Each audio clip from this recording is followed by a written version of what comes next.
Et une fois n'est pas coutume, Emmanuel, c'est un film d'animation franco-belge qui a retenu votre attention. Depuis le 15 octobre dernier, vous pouvez découvrir les nouvelles aventures de Hopper, le lapin avec des plumes. Et cette fois-ci, il part à la recherche de la marmotte à la face qui fait volte-face. Extrait de la bande-annonce du nouveau film d'animation réalisé par le Lillois Benjamin Mousquet.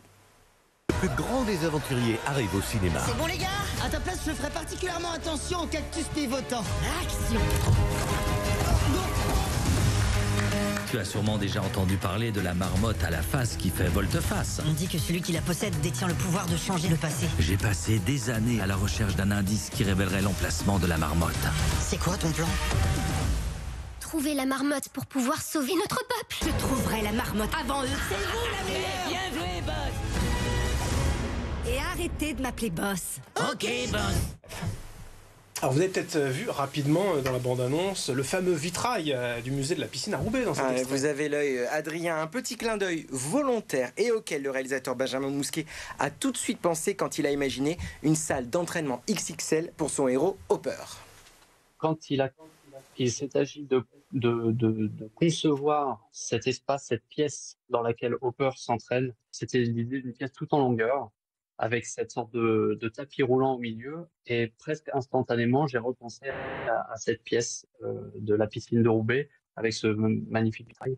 Et mon directeur artistique, lui, il a proposé de la garder, une idée à laquelle j'ai complètement adhéré, d'autant plus que c'est ma façon à moi aussi de faire un petit clin d'œil, d'abord à ma région, et puis aussi à tous ceux qui, je pense, ont déjà été dans ce musée et auront reconnu le vitrail. Ouais, c'est vraiment un beau clin d'œil à la région. Un très joli clin d'œil à la région et surtout c'est un endroit essentiel pour l'intrigue du film, comme nous l'explique Benjamin Mousquet. Je voulais à tout prix que ce vitrail, cette scène soit visuellement très forte. L'idée, c'est que Hopper découvre qu'il a une sœur dont il découvre l'existence, et lui qui se croyait un peu l'unique membre de son espèce, découvre qu'il a un peuple caché et en danger, qu'il va falloir sauver. Et donc je voulais que cet espace évoque, en fait, soit graphiquement aussi fort que la nouvelle qui lui tombe dessus.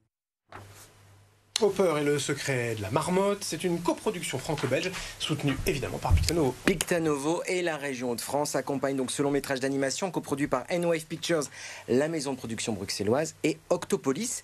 Quant au réalisateur Benjamin Mousquet, eh bien, il est de retour dans la région puisque désormais il travaille à l'Imaginarium de la Pleine Image entre Roubaix et Tourcoing. Il travaille sur le développement d'un nouveau projet qu'on pourra peut-être voir d'ici 2 ans et demi. Mais bon, moi j'ai quand même voulu savoir s'il y aurait un 3e volet aux aventures de Hopper. Est-ce que c'est prévu? Voici sa réponse.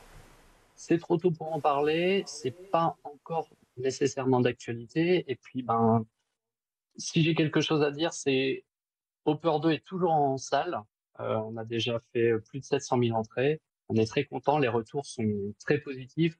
Donc, avant de penser au 3, n'hésitez pas, c'est encore au cinéma, allez voir Hopper 2. Oui, 700 000 entrées, c'est un vrai joli score. C'est un joli score, Adrien. Et puis Benjamin Mousquet a raison de vous encourager à découvrir Hopper et le secret de la marmotte parce que c'est très drôle. C'est très très drôle. On a vraiment l'impression de partager une aventure d'Indiana Jones qui va ravir les plus jeunes, mais aussi les plus grands forcément. Le film véhicule de très jolis messages sur l'éloge de la différence, l'importance de la famille que l'on se crée et la lutte contre tout ce qui peut être dit de méchant contre soi. C'est touchant, c'est émouvant, on s'amuse beaucoup, on rit beaucoup. Une excellente sortie en famille pour découvrir donc le second volet des aventures de ce lapin poulet. Donc surtout, allez au cinéma. Et puis, regardez la télévision parce que les premières aventures, Hopper et le hamster des ténèbres, eh bien, c'est disponible en VOD. Donc, vous allez pouvoir comprendre qui est ce fameux héros hybride entre lapin et poulet. Merci beaucoup, Emmanuel.